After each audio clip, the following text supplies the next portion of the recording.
2004 tsunami ആഞ്ഞു വീശിയപ്പോൾ കടലോര മക്കളെല്ലാം പകച്ചു പോയിരുന്നു. നാളെ 20 വർഷങ്ങൾ ആവുകയാണ്. ഇപ്പോൾ ഇവരുടെ മുന്നിൽ വലിയൊരു സുനാമിയായി നിൽക്കുന്നതാണ് വഖഫ് നിയമം.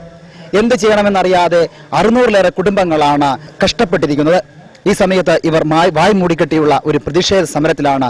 ഈ തിരുപ്പിറവി ദിനത്തിലും ആളുകൾ സങ്കട കടലകൾ തീർത്ത ഒരു സമരമുഖത്താണ്. ഇവർക്ക് വേണ്ടത് നീതിയാണ്.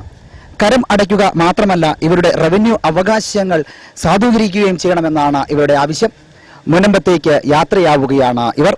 അവിടെ ചെല്ലുകയും അവിടെ പ്രത്യാശാദീപങ്ങൾ 1000 എണ്ണം കത്തിക്കുകയും ചെയ്യുകയാണ്. നാളെ സുനാമിയുടെ വാർഷികം ആചരിക്കുന്ന അവസരത്തിൽ ഇവർക്കും ഒരുപാട് സങ്കട കണ്ണീരാണ് ഉള്ളത്. നൂറുകണക്കിന് ആളുകളാണ് ഈ പ്രതിഷേധ പരിപാടിയിൽ പങ്കെടുക്കുന്നത്. നീതി നിഷേധത്തിന്റെ 3 വർഷങ്ങൾ, റവന്യൂ അവകാശങ്ങൾ സത്വരമായി പുനഃസ്ഥാപിക്കുക എന്നുള്ള മുദ്രാവാക്യം ഉയർത്തിക്കൊണ്ടാണ് വായ് മൂടിക്കെട്ടിയുള്ള പ്രതിഷേധ റാലിയും 1000 പ്രത്യാശാദീപം തെളിയിക്കലും.